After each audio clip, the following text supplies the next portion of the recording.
ఉద్యోగులు ఉపాధ్యాయులు 4 లక్షల మంది ఉన్నారు. పెన్షనర్లు ఒక 4 లక్షల మంది ఉన్నారు.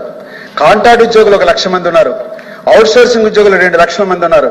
స్కీముల్లో పనిచేసేవాడు 4 లక్షల మంది ఉన్నారు. మొత్తం 15 లక్షల మంది కూడా ప్రజల్లో భాగమని చెప్పదలిచింది. వీళ్ళ గురించి ఈ బడ్జెట్లో మాట వరుస కూడా ఏం ప్రస్తావన లేదు. గత ప్రభుత్వం కూడా ఉద్యోగులను చాలా మోసం చేసింది.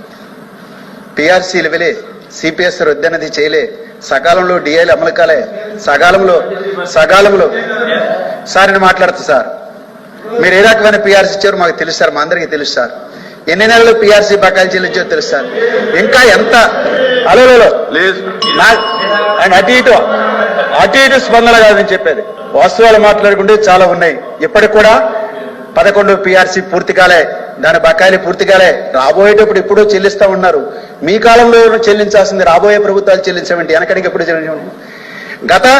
గత జేఏసీ సమావేశానికి, మార్చి నెలలో జేఏసీ సమావేశానికి 35,000 కోట్ల బకాయి ఉందని చెప్పి గత ప్రభుత్వమే చెప్పింది. 35,000 కోట్ల బకాయి ఉన్నదని చెప్పి గత ప్రభుత్వమే చెప్పింది. మొత్తం అన్ని కలిపి పిఆర్సీ కావచ్చు, డిఏలు కావచ్చు, లేకుంటే ఏపీజేలు కావచ్చు, పిఎఫ్లు కావచ్చు, సరెండర్లు కావచ్చు, మొత్తం ఇవన్నీ 35,000 కోట్లు బకాయిలు అని చెప్పింది.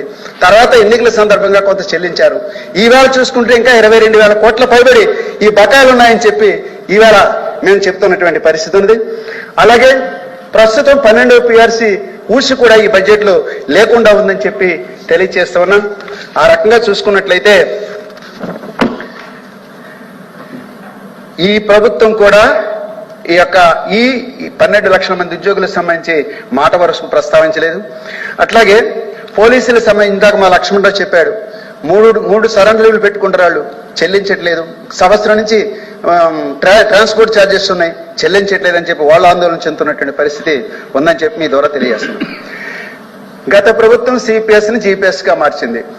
ఈ ప్రభుత్వం ఏం చెప్పింది? ఎన్నికల సందర్భంగా మెరుగైనటువంటి పద్ధతిలో మారుస్తామని చెప్పి ఉంటుంది.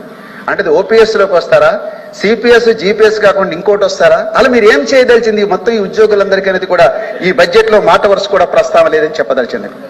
అట్లాగే కాంట్రాక్ట్ ఉద్యోగులు, అవుట్ సోర్సింగ్ ఉద్యోగులు, scheme workers, daily wage, part time, guest టీచర్లు, రకరకాల పద్ధతిలో వీళ్ళందరూ కూడా పనిచేస్తున్నటువంటి పరిస్థితి ఉంది. వీళ్ళకి కనీస వేతనాలు కూడా అమలు చేయటం లేదు. పైగా డిఏలు కూడా ఇవ్వడం లేదు. ఇప్పుడు 5 సంవత్సరాలకు ఒకసారి ఉద్యోగులకి, లేకుంటే చాలా మందికి జీతాల్లో మార్పు లేనప్పుడు ఏ డిఏలో లేనటువంటి వాళ్ళకి ప్రతి 2 సంవత్సరాలకి జీతాలు పెంచాల్సిన అవసరం ఉందని చెప్పి కార్మిక సంఘాలు కోరుతున్నటువంటి పరిస్థితి ఉంది. ఆ రకంగా ఈ మొత్తం అందరికీ కూడా సంక్షేమాన్ని ఈ బడ్జెట్లో ప్రస్తావన లేదని చెప్తున్నా. 5 సంవత్సరాలు, 7 సంవత్సరాలు, 10 సంవత్సరాలు కూడా జీతాల్లో మార్పు లేనటువంటి పరిస్థితి ఉందని చెప్తున్నా. కానీ మీ ప్రభుత్వాలు ఏమో రోజు రోజుకి ధరలు పెంచుతూ ఉన్నాయి.